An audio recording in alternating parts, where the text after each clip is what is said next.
Imagínate que eres periodista, das lo máximo en tu trabajo, como siempre has hecho, manteniendo a la población informada de las últimas noticias. Pero, a cambio, lo que recibes son amenazas de muerte y una vida de ataques constantes por parte de grupos criminales. Permanece atento porque, en este vídeo, te descubrimos una situación así. La vez que un cártel mexicano le dio un baño de realidad a un presentador de informativos. El caso Uresti. Para desvelar adecuadamente nuestra historia, primero tenemos que repasar rápidamente a los dos protagonistas de este impactante enfrentamiento: el cártel Jalisco Nueva Generación y la presentadora de informativos Azucena Uresti. Como es bien sabido a estas alturas, México es un país aterrorizado por la actividad de los cárteles: guerras territoriales, embestidas, narcotráfico, secuestros, tiroteos masivos, ejecuciones. La lista continúa. Estas son solo algunas de las actividades por las que son conocidos los cárteles mexicanos. Pero aunque cada cártel es terrorífico por sí solo, hay uno que en los últimos años ha ganado cada vez más poder y notoriedad, lo suficiente como para desafiar la supremacía del soberano cártel de Sinaloa.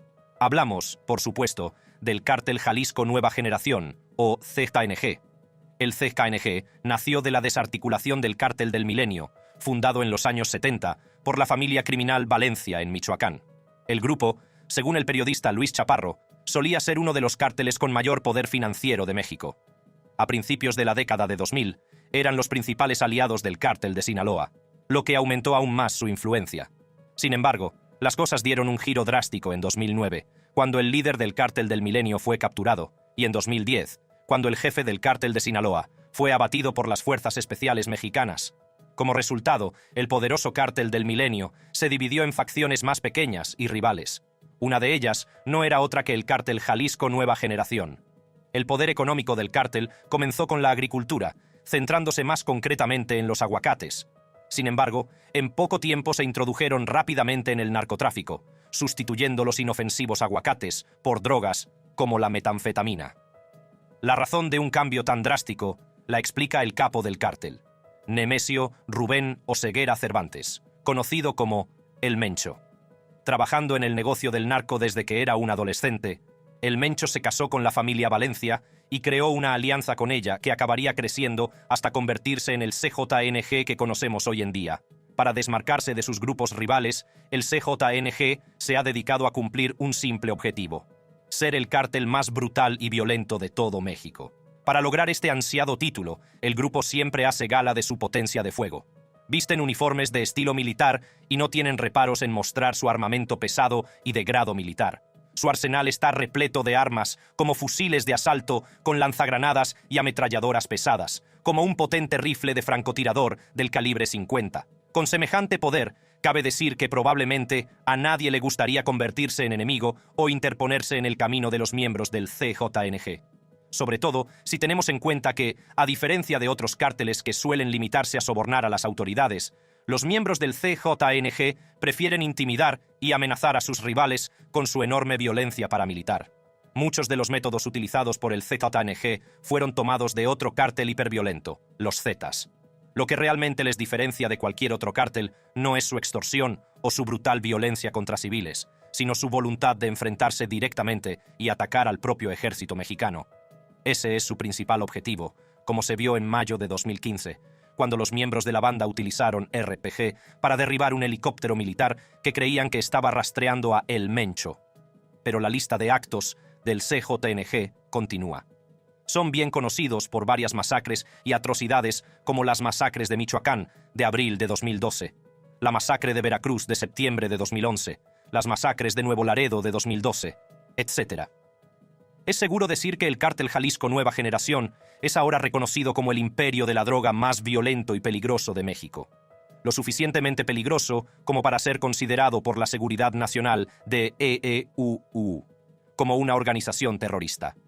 Con tal fuerza de voluntad, ahora nos preguntamos, ¿quién sería capaz de desafiar y salir ileso de una confrontación con este grupo de cárteles? ¿Quién tendría el valor de desafiar a esta brutal organización paramilitar? Y la respuesta es Azucena Uresti. Uresti es una experimentada presentadora de noticias y periodista que trabaja para las cadenas Milenio Televisión, Multimedios TV y Radio Fórmula. Es muy conocida en México y a menudo se la considera una de las profesionales más destacadas del país. Como ya hemos desvelado en este vídeo, los periodistas mexicanos ya son lo suficientemente valientes como para poner en riesgo su vida por el mero hecho de realizar su trabajo en un país tan hostil. Tras un reportaje publicado el 5 de agosto de 2021 sobre las disputas en la región de Terra Caliente, en el sur de México, en el estado de Michoacán, entre el CJNG y las milicias de autodefensa, se hizo pública la ira de los miembros del cártel contra el periodista. En el reportaje, titulado en el canal de YouTube de Uresti, "Las autodefensas en Michoacán son lo único que detiene al CJNG", el presentador de noticias presenta el reportaje diciendo que en varios puntos del estado, las llamadas autodefensas, formadas por cárteles rivales, están protegiendo la ciudad de los ataques del CJNG con retenes. Luego, afirma haber hablado con uno de esos miembros de las autodefensas. "Esta tarde, en medio de un enfrentamiento, hablé con uno de los autodefensas que me dijo que los integrantes del cártel de Jalisco están tratando de entrar a la cabecera municipal, no solo por Coalcomán, sino también por Aguililla, Tepalcatepec y por El Aguaje, donde están tratando de detenerlos. Y dijo que si lograban entrar, matarían a todos". En la entrevista, el integrante del grupo critica fuertemente al cártel del CJNG, afirmando que Michoacán es para los michoacanos y que Nemesio Oseguera y su grupo son estúpidos, no tienen nada que ver y no son bienvenidos ahí. Para finalizar el reportaje, Azucena hace un cierto llamado a la Guardia Nacional para que ayude a esos grupos de autodefensa en la batalla contra el cártel Jalisco Nueva Generación. "Fue una balacera lisa y llana. La Guardia Nacional dice que está ahí, pero eso no es suficiente.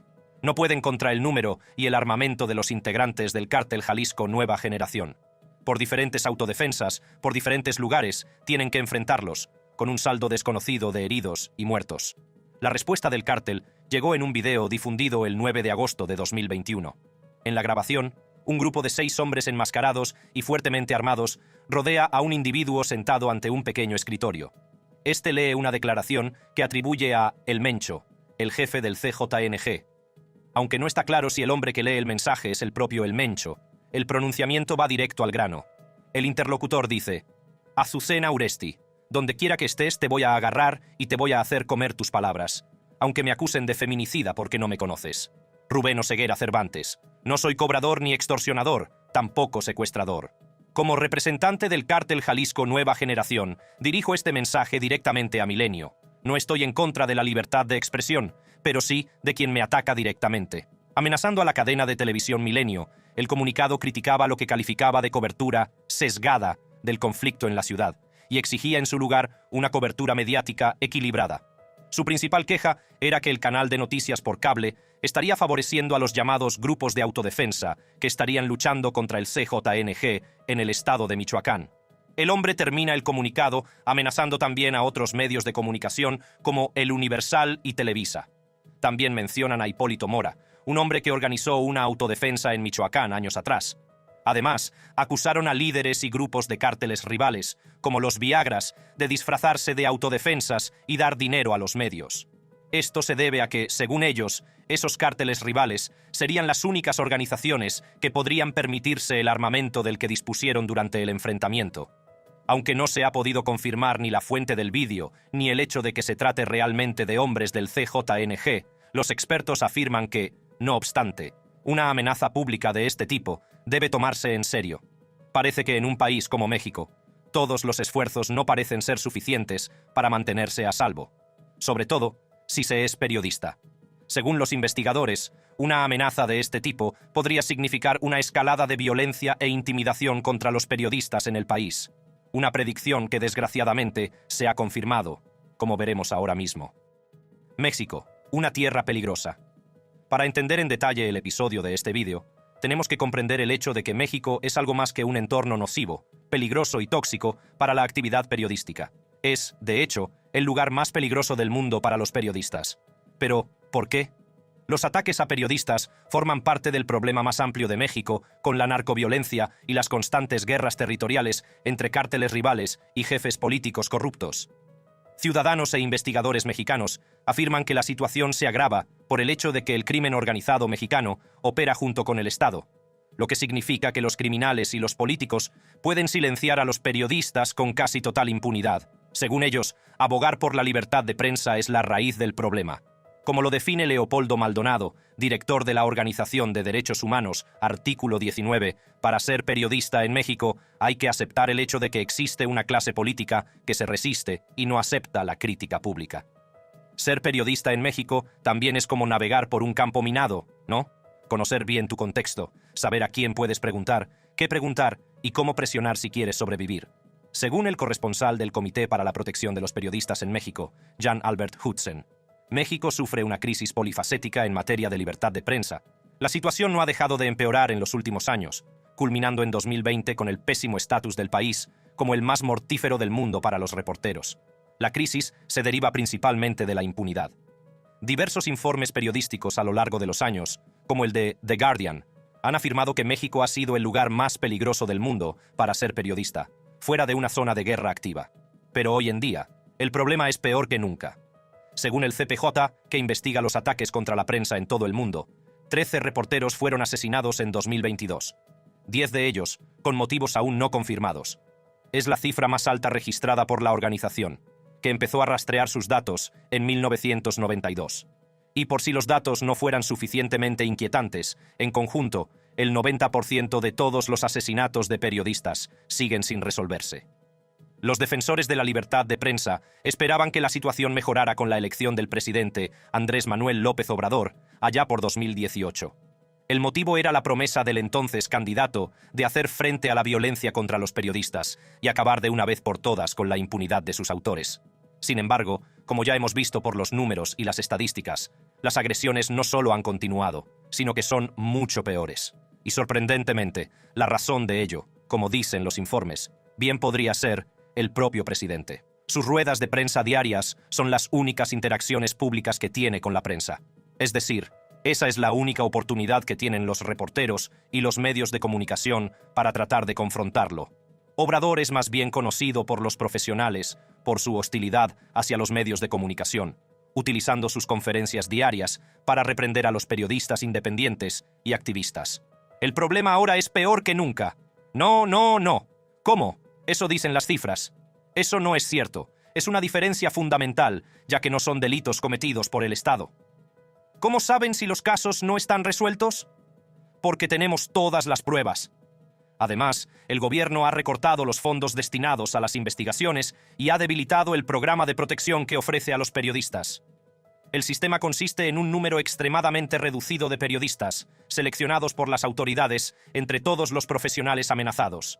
Estos reciben protección las 24 horas del día, con guardaespaldas y un dispositivo que se supone es un botón de emergencia. Podemos hacer una prueba si quieres.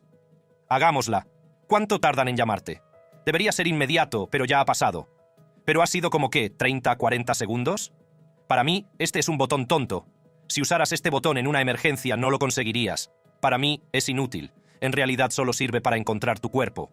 Aunque ha salvado la vida de periodistas en ataques armados, afirman que no se puede negar que se trata de una solución parche. Por ejemplo, 2 periodistas asesinados en 2020 estaban bajo supuesta protección federal tras recibir amenazas de muerte relacionadas con su trabajo. Sus respectivos guardaespaldas también fueron asesinados. Pero parece que así suceden las cosas en México. Ser reportero o reportera en el país es vivir con una amenaza constante, un blanco constante sobre tu cabeza. La situación es tan peligrosa y crítica que algunos periodistas prácticamente esperan morir. En 2019, María de Lourdes Maldonado López, reportera del estado de Tijuana, se dirigió directamente al presidente en una de sus conferencias para suplicarle ayuda. Vengo a pedirle ayuda, a suplicarle justicia porque temo por mi vida. Fue asesinada casi 2 años después, en enero de 2022. Esa misma semana, en la misma ciudad de Tijuana, fue asesinado otro periodista. Margarito Martínez Esquivel, un veterano fotógrafo criminalista. Era uno de los pocos periodistas mexicanos que investigaba el crimen organizado y que no temía mostrarse y utilizar su verdadero nombre. Martínez y su compañero, Jesús Aguilar, trabajaban para varios medios locales cubriendo escenas de crímenes. Recibían reportes de crímenes por radio a través de las frecuencias de la Cruz Roja y el Departamento de Bomberos y se dirigían a los lugares indicados, siendo una presencia constante en las calles de Tijuana.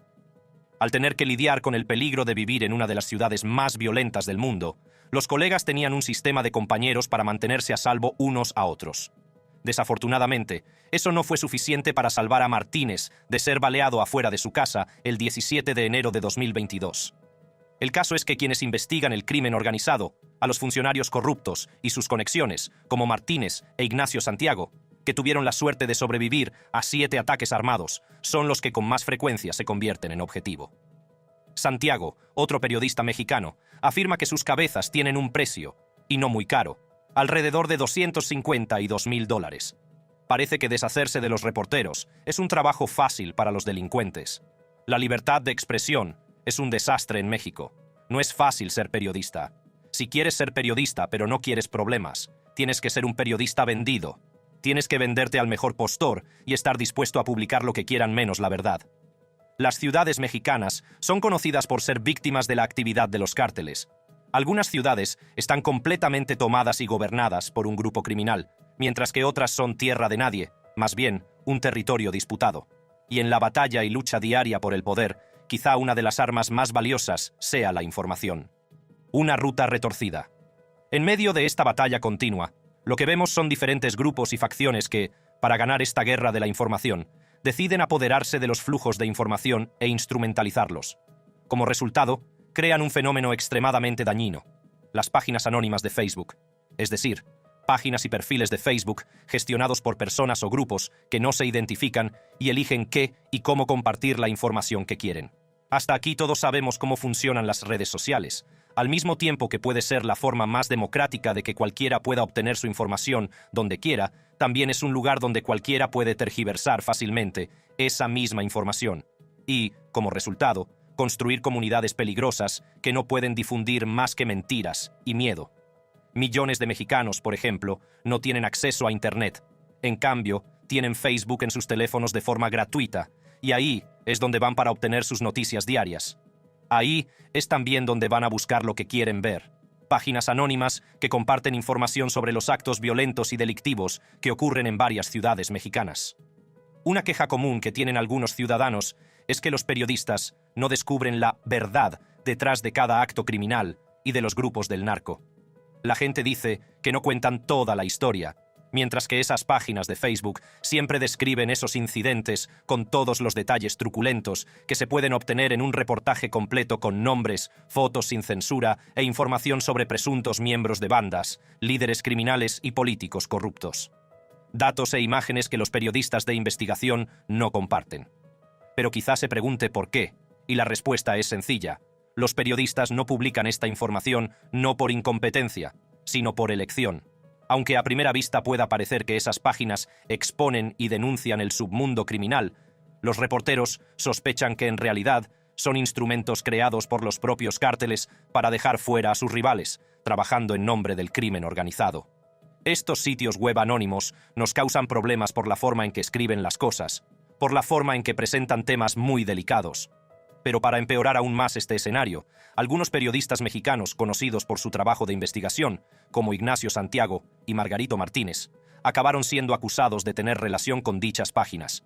Esto ha convertido su lucha cotidiana en México en una auténtica búsqueda de la supervivencia. Por ejemplo, Martínez fue asesinado porque se le acusó de dirigir una de esas páginas llamada Tijuana en Guerra. Sonia de Anda, otra veterana reportera de Tijuana, explica que esas páginas anónimas surgieron como una necesidad para esos grupos criminales, una vez que se dieron cuenta de que no podían obligar a los medios ni a los periodistas a difundir sus mensajes. A pesar del alboroto y el caos que podían causar con sus amenazas y pancartas, los periodistas mexicanos habían hecho una especie de pacto acordando no compartir este tipo de mensajes, únicamente porque creen que eso los convertiría en voceros de estos grupos. Pero los grupos criminales encontraron un nicho con las redes sociales. Por eso este tipo de páginas nos ponen en peligro. Están diciendo que los periodistas no cubrimos las noticias, y en el momento en que ponemos el foco sobre ellos, nos convertimos en un objetivo. Cuando los periodistas se enfrentan a estas páginas y las interrogan sobre su política y su funcionamiento, es posible adivinar quiénes están detrás de ellas. El administrador de la página anónima afirma que obtiene sus fuentes y contactos tanto de fuentes anónimas como de las llamadas dependencias u oficinas gubernamentales. Continúan diciendo que todo lo que publican ha sido investigado previamente y que no están en absoluto afiliados al crimen organizado. Al contrario, Afirman que la muerte de Margarito Martínez, al ser acusado de dirigir la página, es una prueba de que están haciendo un buen trabajo al provocar e inquietar a esos criminales. Aunque, si nos detenemos un momento, parece una respuesta un tanto inquietante y perturbadora, ¿verdad? Todo esto solo contribuye a darnos más pruebas de la pesadilla recurrente que es ser periodista en México. Preocupado por esta situación, The Cartel Project, coordinado por la organización sin fines de lucro Forbidden Stories, que trata de continuar el trabajo de los reporteros que son amenazados, censurados o asesinados, reveló detalles sobre cómo los periodistas han sido vigilados por unidades de espionaje, cuya principal responsabilidad era prevenir al crimen organizado en primer lugar. Los grupos criminales se confabulan a menudo con las autoridades locales, lo que hace que los periodistas no solo sean blanco de ataques, sino que además no encuentren ninguna ayuda por parte de las autoridades que se supone deben protegerlos. El gobierno federal ha hecho muy poco para detener la violencia. El resultado es la impunidad en la gran mayoría de los crímenes contra la prensa, lo que alimenta e incentiva más ataques contra los periodistas, afirma Jan Albert Hudson. Todo esto nos hace más que evidente que la libertad de prensa, muy probablemente, nunca ha estado tan violentamente amenazada como ahora en México. Según los profesionales, debido sobre todo a la total inactividad y pasividad de las más altas autoridades del país ante este caso, los críticos y opositores del presidente Andrés López Obrador concluyen que su comportamiento contribuye a empeorar aún más las cosas. Afirman que el presidente no está tomando ninguna medida contra la situación, y su comportamiento de atacar y acosar constantemente a los periodistas es percibido por los criminales como una invitación a la violencia. Es como si la máxima autoridad del país permitiera a cada mexicano hacer lo que le venga en gana a quien le venga en gana, iniciando posiblemente una era aún más sangrienta de violencia mortal contra la prensa. Prueba de ello podría haber sido un aparente intento de asesinar a uno de los presentadores de noticias más conocidos de México, Ciro Gómez Leiva, del Grupo Imagen. El 15 de diciembre de 2022, conducía un todoterreno blindado en Ciudad de México, cuando un hombre en motocicleta abrió fuego contra él. Cabe destacar que horas antes del ataque, López Obrador difamaba públicamente al profesional, afirmando que, si los mexicanos escuchaban mucho a esa gente, corrían el riesgo de desarrollar tumores cerebrales. En una carta abierta al presidente, los profesionales de los principales medios mexicanos reprobaron el comportamiento agresivo del presidente hacia los medios de comunicación. Casi todo el desborde de odio hacia los periodistas se incuba, nace y se difunde desde el Palacio Presidencial. Nuestra indignación por este incidente nos lleva a exigir al presidente Andrés Manuel López Obrador que cese su hostigamiento a los periodistas críticos. Y concluye la carta. Y la verdad es que no hay argumentos contra los hechos. Como hemos visto antes, las cifras nos dan una mejor comprensión de lo crítica que aparentemente es la situación en México bajo el gobierno de Obrador. Durante todo el gobierno del predecesor de Obrador, Enrique Peña Nieto, fueron asesinados 45 periodistas. Si tomamos los datos de la administración de López hasta 2022, tenemos 42 asesinatos registrados, y aún falta sumar las cifras de 2023 y 2024. ¿Un después? ¿Qué pasó con Uresti después de la publicación del video? Milenio TV y Azucena no tardaron en pronunciarse sobre la amenaza. La cadena emitió un comunicado diciendo que apoya a todos sus colegas y a Azucena Uresti. Rechazamos este atentado contra la libertad de expresión y exigimos a las autoridades una pronta investigación que garantice la seguridad de Azucena Uresti y de nuestros compañeros periodistas, quienes siempre se han distinguido por su valentía al abordar temas relacionados con el crimen organizado, y otros, sin tomar partido en ningún momento por ningún grupo en particular. Ejercer el ocio periodístico e informar sobre la violencia del crimen organizado en todos sus niveles es un riesgo, pero en Grupo Milenio mantenemos el compromiso inquebrantable de seguir haciéndolo, con imparcialidad y atendiendo el derecho de nuestra audiencia a una información de calidad. A todos nuestros compañeros les reiteramos nuestra solidaridad. El mismo día de la difusión del vídeo, Uresti se refirió a las amenazas en un comunicado al inicio de su programa. Con los equipos que dirijo, buscamos siempre el equilibrio y la confirmación de toda la información que aquí presentamos. Seguiremos, sin sesgos, con datos y hechos precisos que muestren lo que está pasando en el país. Concluyó anunciando que había sido incorporada a un programa gubernamental de protección para periodistas y defensores de los derechos humanos amenazados. Pero, como ya sabemos, eso no significa que esté exactamente a salvo. sobre todo cuando la amenaza en cuestión es la organización criminal más peligrosa de México. Pero no solo eso. Las cosas también empeoran si tenemos en cuenta que la máxima autoridad del país, por mucho que haya expresado su solidaridad con Azucena y otros periodistas, podría haber demostrado con sus acciones de los últimos meses haber roto su promesa.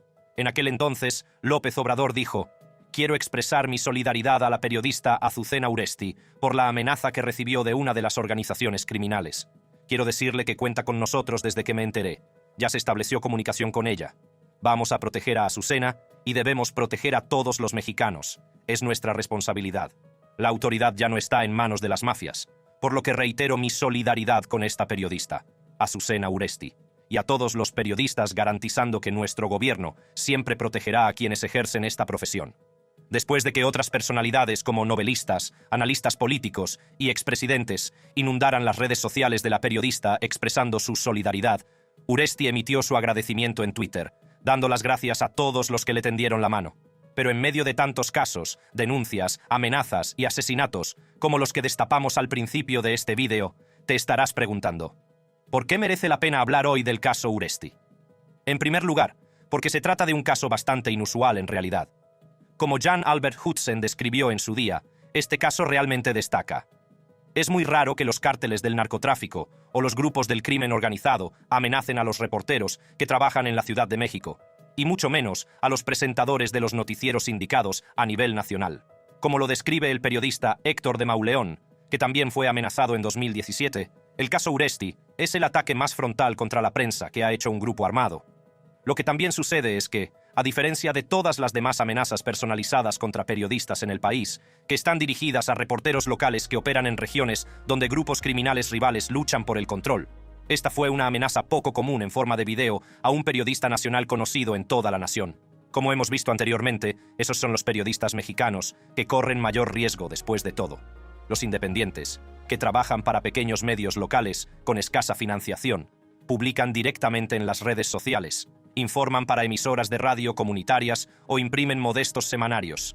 Además, es un poco extraño cuando nos detenemos un momento y nos damos cuenta de cómo una de las organizaciones criminales más poderosas y peligrosas del mundo, con recursos suficientes para luchar y posiblemente derribar a su propio gobierno, graba un vídeo amenazando a un presentador de noticias de la televisión nacional por una cobertura sesgada e injusta de los medios. Aterrador, por supuesto, pero bastante extraño, ¿no?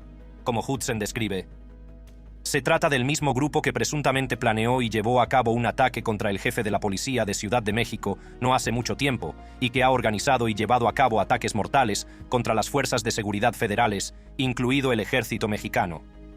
Pero una amenaza pública a un periodista sí que era nueva.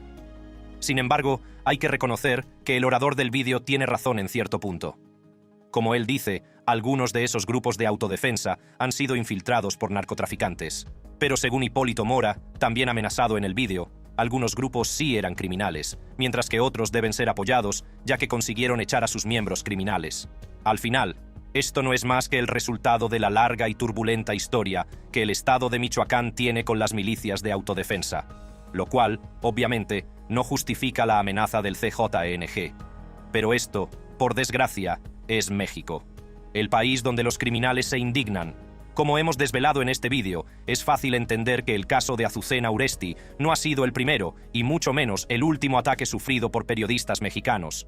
Año tras año, México sigue demostrando ser uno de los países más peligrosos y mortíferos del mundo para los profesionales de los medios de comunicación. Si te gusta este contenido, no dejes de hacer clic en una de las tarjetas de la pantalla para ver vídeos similares.